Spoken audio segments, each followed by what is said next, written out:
अरे क्या हुआ? क्यों चिल्लाई तुम? सब ठीक तो है ना?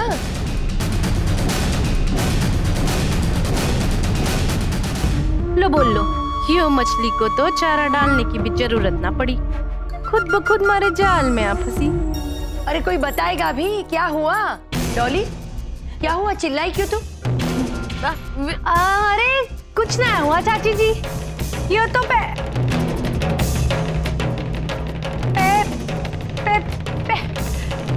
छूने के लिए कन्नू भाभी झुक रही थी डॉली दीदी के। तो डॉली दीदी ने मना कर दिया। हाँ बस। पैर छू रही थी? हाँ वो हाँ माँ जी, मैं डॉली दीदी, मेरा मतलब है कि आज डॉली दीदी से आशीर्वाद लेने का मन कर रहा था। मेरे पैर छूने में इसकी इज्जत घटती है और इस ननदिया के पैरों में जबरदस्ती गिर रही थी। हो क्या गया है इसे?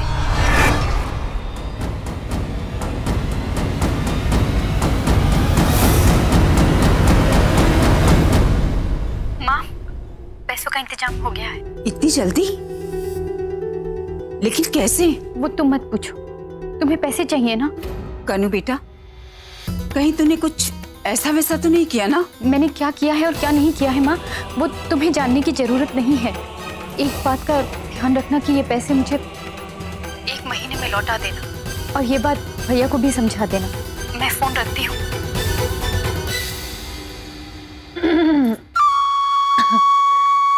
आखिर बात क्या है कन्नू भाभी? वो मेरे भाई के सर पर अचानक से बहुत बड़ी मुसीबत आन पड़ी है और इस वक्त उसे पैसों की बहुत जरूरत है। अगर पैसे नहीं दिए तो उसे पुलिस उठाकर ले जाएगी। इसलिए मजबूरन मुझे माँ जी की तिजोरी से पैसे चोरी करने पड़े। कनु भाभी, ये आप क्या कह रही हैं? आपने चोरी की? अरे पर और कोई चॉइस भी तो नहीं थी ना, मजबूर थी बेचारी। लेकिन इनकी मजबूरी के बारे में आपको कैसे पता? मैंने बताया था पूनम, आज अगर डॉली दीदी और सरिता नहीं होते पता नहीं क्या होता। इन्होंने ही मुझे बचाया। भाभी आप क्या कह रही हैं? हमारी समझ में नहीं आ रहा। आप प्लीज साफ साफ बताइए, आखिर क्या प्रॉब्लम हो गई? पूनम, मेरे भाई को इन पैसों की सख्त जरूरत है। अगर मेरे पास खुद के पैसे होते तो मैं माँ जी की तिजोरी से कभी भी पैसे नहीं चुराती। मैं ये सारे पैसे 1 महीने में लौटा दूंगी। भाभी ये आपने क्या कर दिया? अब आपको पता है ना क्या होगा? माँ जी को पता चलेगा कि उनकी तिजोरी से पैसे गायब है और उनका शक सबसे पहले आप पर जाएगा।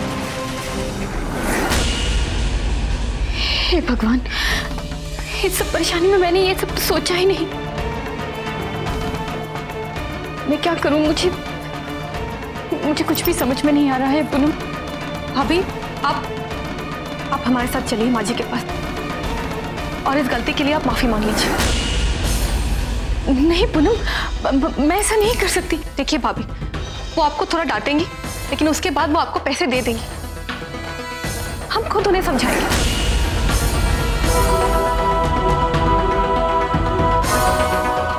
ठीक है। भाभी कुछ करिए वरना हाथ में आई हुई तितली उंगलियों के बीच में से निकल जाएगी। कुछ करिए। अरे यो के बात हुई पूनम, पीछे तो कन्नू भाभी निकाल चुकी है। ये वापस धरने का क्या फायदा?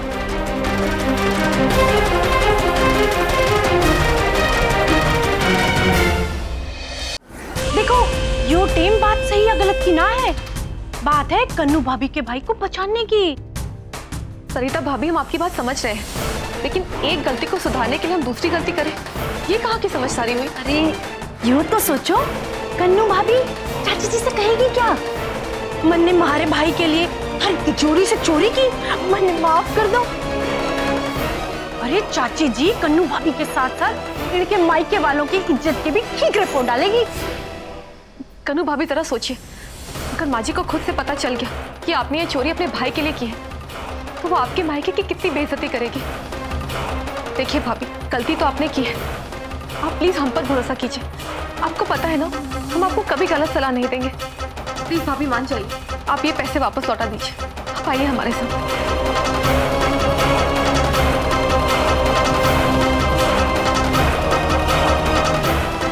ठीक है, नहीं चाहिए मुझे ये पैसे। मैं माँ जी से कह दूंगी कि तुम खुद ही कहीं से पैसों का इंतजाम कर लो। मैं ये पैसे वापस उनकी तिजोरी में रख दूंगी, लेकिन मैं माँ जी के पास जाकर अपनी गलती कबूल नहीं करूंगी। ठीक है भाभी।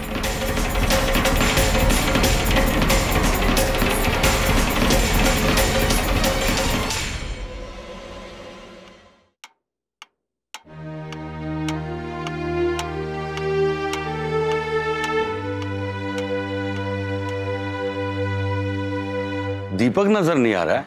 वो लखनऊ गए इंटरव्यू देने। हमें बताया भी नहीं।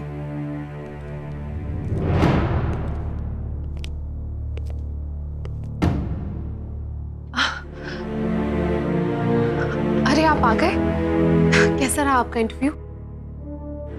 कैसा होगा, 50 कैंडिडेट्स थे। कोई बात नहीं, ये कंपनी थोड़ी ना है। आप रिलैक्स कीजिए, मैं आपके लिए चाय बना कर लाती हूँ। नहीं, चाय के बजाय मैं ये मिठाई खाना पसंद करूंगा।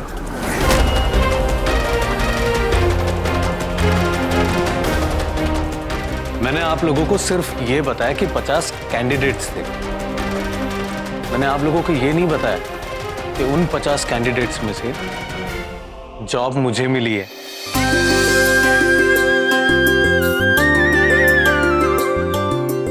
$50,000 सैलरी, प्रोविडेंट फंड और बहुत कुछ है। ये लो।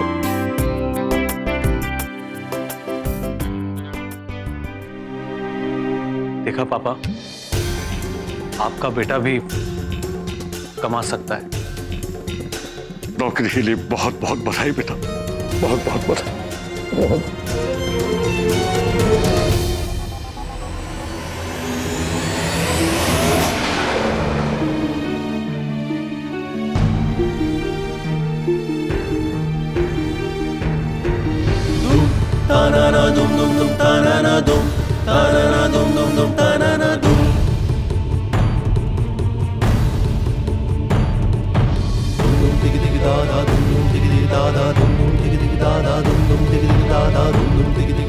दिल छोटा मत कीजिए आप,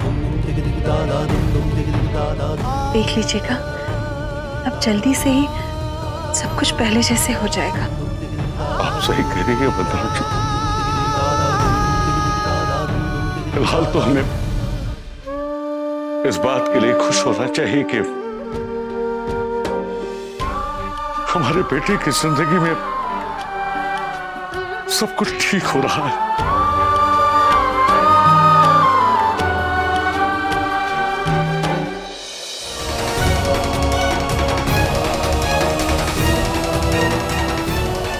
ये हुआ, तुमने तो तिजोरी में पैसे रख दिए थे ना? रख तो दिए हैं सरिता भाभी, लेकिन मुझे समझ में नहीं आ रहा कि मैं माँ से क्या कहूंगी। देखिए भाभी, मैं जानती हूँ कि हम लोग आप लोगों के लिए अजनबी है, लेकिन है तो हमें फैमिली ना।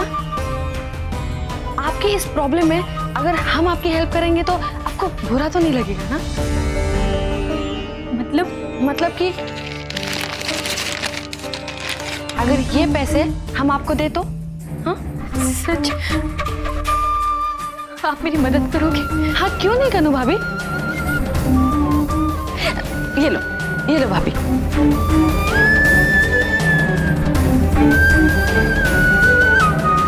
अब चले भाभी।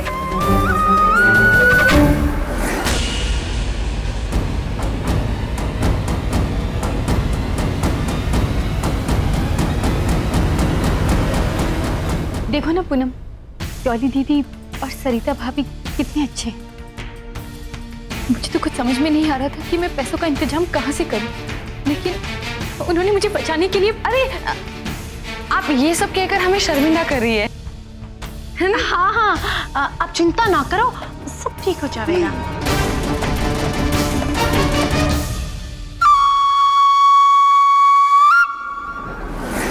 भाभी, इस तरह इनसे पैसे लेना ये ठीक है क्या?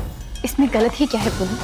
आखिर ये लोग मेरी मदद ही तो कर रहे हैं। लेकिन भाभी, जब हमने आपसे कहा कि पैसे चुरा कर आपने ठीक नहीं किया और आपको माँ जी को वापस कर देने चाहिए पैसे, तब तो ये यही कह रही थी ना कि आपको उन्हीं पैसों से अपने भाई की मदद करनी चाहिए।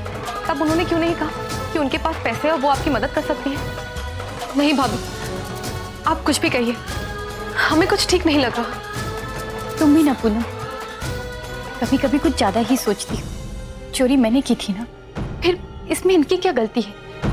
ये लोग तो सिर्फ मुझे बचाने की कोशिश कर रहे थे ताकि मैं किसी मुसीबत में ना आऊं। और जैसे ही इन्हें पता चला कि मैंने तिजोरी में पैसे वापस रख दिए हैं, तो इन्होंने मेरी मजबूरी समझी और मेरे लिए इन पैसों का इंतजाम किया। इसमें परेशान होने वाली कोई बात नहीं है पूनम, और ऐसे ही किसी के बारे में कुछ भी नहीं सोच लिया करते। बेचारी कनूरानी, वो तो ये समझ रही है कि हम लोग उसका भला कर रहे हैं। वो इडियट तो इतना भी नहीं जानती कि वो हमारा कितना भला कर रही है। कैसे भला होगा डोली दीदी? आकाश दिल्ली जा नहीं रहा है। बोला जिया जी, आपका प्लान चौपट हो गया। अरे गलती से, कभी तो कुछ अच्छा बोला करो। सरिता जी, सरिता जी, आप लोग मेरी बात ध्यान से सुनो। यदि हमें उस कन्नू और आकाश को अपने मकसद के लिए इस्तेमाल करना है ना, तो इस घर के बुजुर्गों को यहाँ से बाहर भेजना होगा। बात तो आपकी सही है भल्ला साहब, पर बुजुर्गों के साथ साथ ये पूनम का जाना भी जरूरी है। ये छोरी उम्र में सबसे छोटी है, पर अकल के मामले में दादी माँ है, दादी माँ। यो इस घर में रहेगी ना तो हमारी मुश्किलें बढ़ावेगी। हाँ सरिता जी, बाबा जी कहते हैं कि ज्यादा गर्म खाना नहीं खाना चाहिए, खाने को ठंडा करके खाना चाहिए, नहीं तो जीभ जल जाती है। और ठंडा करके खाना खाने से स्वाद भी बना रहता है और हाजमा भी होता है।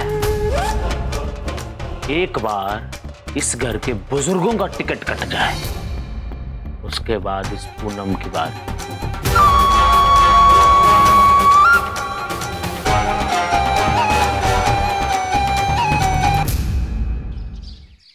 सगुन होई सुंदर सकल, मन प्रसन्न सबके, प्रभु आगमन जानव जनो, नगर रमई चहुके।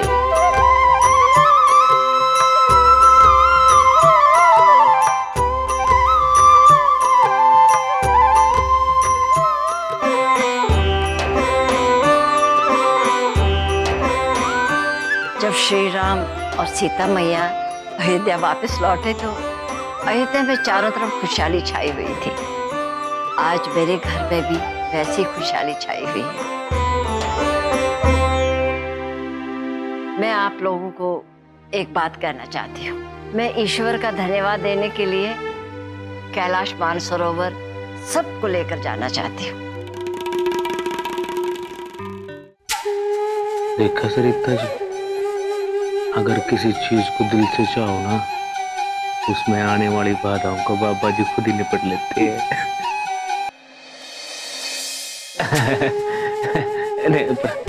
दादी जी, बहुत बढ़िया विचार है जी आपका, बहुत बढ़िया विचार है। आपके दोनों बेटे के लिए ये कितनी खुशी की बात है कि आप तीर्थ यात्रा पे जा रहे हो। भाई बाबू, सिर्फ मेरे बेटा बेटी क्यों, मैं तो सारे परिवार के साथ जाना चाहती हूँ।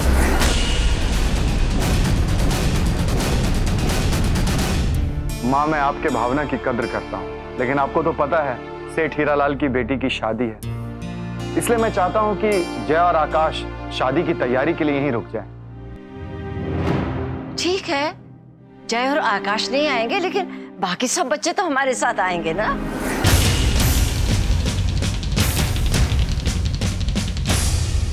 आप लोग तो वैसे ही कामकाज से छुट्टी लेकर ही आए हो ना बेटा। हाँ दादी जी, हम लोग भी आपके साथ चलना चाहते हैं, पर कैलाश मानसरोवर तो हम पिछले साल गए थे जी, एक काम भी था और यात्रा भी हो गई थी जी। लेकिन ये इस साल ना हम लोगों ने एक बहुत अच्छी मन्नत मांग रखी है जी। यदि वो मन्नत पूरी होगी ना जी, हम लोग हरिद्वार जाएंगे ही जी। दिल्ली में बहुत बड़ा बिजनेस है जी हमारा जी, कभी भी फोन आ सकता है, जाना पड़ सकता है जी, तो करोड़ों का नुकसान हो जाएगा जी। तो इस साल तो थोड़ा कैंसिल ही करना पड़ेगा, नेक्स्ट टाइम हम जाएंगे जी। ठीक है, फिर बच्चों के बगैर ही जाते हैं।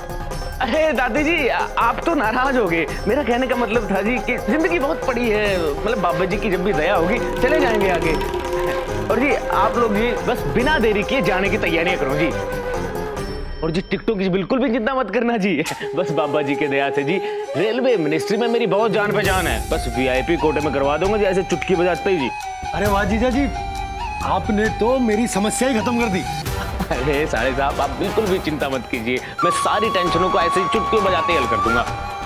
लेकिन एक बात है जी, मतलब घर के बुजुर्ग बाहर तीर्थ यात्रा पे जाएंगे तो उनके साथ कोई तो जवान आदमी चाहिए ना जाने के लिए जी। लो बोल लो, भल्ला साहब बिल्कुल ठीक कह रहे हैं, बड़ों का यूं अकेले जाना ठीक ना है। मैं एक सलाह दूं, यदि बेटे नहीं जा रहे हैं तो बहू तो जा ही सकती है जी। ना जा भाई बाबू ना, अरे आकाश जय आप लोग सब यहाँ रहेंगे तो घर में तो कोई ना कोई काम होगा, मोहन तो यहीं रहेंगे। भल्ला साहब आप तो हमें अभी से बुजुर्ग समझने लगे, हम अभी भी जवान हैं, क्यों भैया? हम अपना ध्यान रख सकते हैं और साथ में अपनी माँ का भी। मेरे ख्याल से शशि बिल्कुल ठीक कह रहा है। बाबूजी, ताऊ जी, आप लोगों की बात बिल्कुल ठीक है, लेकिन फिर भी दादी के साथ हम लोगों में से किसी का होना तो जरूरी है ना। अरे रवि, इसे ना दादी की फिक्र है, लड्डू गोपाल है ना मेरा ये। अरे बेटा तू फिक्र मत कर, बच्चू है ना वो साथ चलेगा हमारे साथ। अरे मामा जी ये तो बड़ी लल्लन टॉप बात है, आप ही जाएंगे अब तो। हाँ भांजे बिल्कुल बिल्कुल, क्योंकि माँ जी का ख्याल तो मैं यहाँ भी रखता हूँ, वहाँ भी रख लूंगा।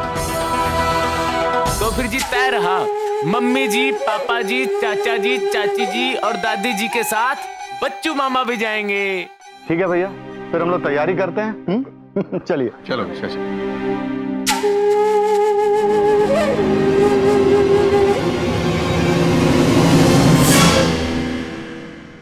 हाँ जी पाजी जी, नमस्ते जी। हाँ जी, रब रखा जी। बड़ा कमाल बंदा है भाई, सब काम ऐसे करवा देता है।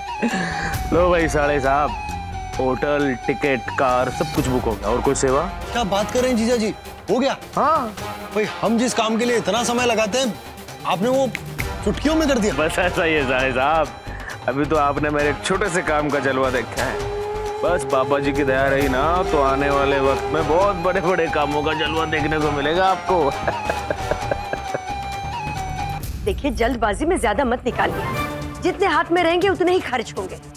नहीं नहीं, घर खर्चे के लिए है यहाँ पर, जितना रास्ते के लिए लगेगा उतना ही निकालिएगा। और फिर जेठ जी भी तो है ना आपके साथ, उन्हें भी तो कहिए बैंक से कुछ पैसे निकाले यात्रा के लिए, या हमारे खर्चे से तीर्थ यात्रा करेंगे।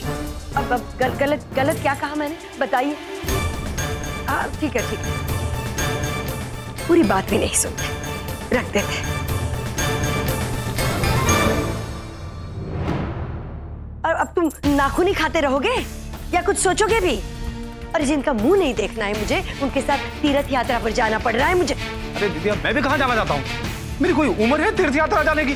पता नहीं वहाँ पे क्या क्या करना पड़ेगा। मैं हाँ जी बाजी, बहुत बहुत धन्यवाद जी। हाँ जी। लो जी सरिता जी, इन सब का टिकट तो कट गया, अब हमारा रास्ता हो गया है एकदम साफ। सीखो अपने जीजा जी से कुछ सीखो, ये जो बोले हैं सो करे भी हैं। देखा, घर बैठे बैठे एक साथ सबका टिकट करवा दिया। नहीं सरिता जी, मैं कुछ नहीं करता हूँ, तो सब बाबा जी की दया है। बस मेरे को तो ना कल का इंतजार है, कल शुरू होगी एक नई मजेदार यात्रा। भल्ला साहब, मन ने यो लागे है कि भगवान भी चाहे है मन ने मारा हक मिल जावे, तभी तो सारी चीजें अपने हिसाब से हो गए। सही कह रहे हो सरिता जी, बाबा जी की दया से सब एकदम सही होगा। बस एक बार कल ये बुड्ढे इस घर से बाहर निकल जाए, उसके बाद शुरू होगी इस घर की बर्बादी।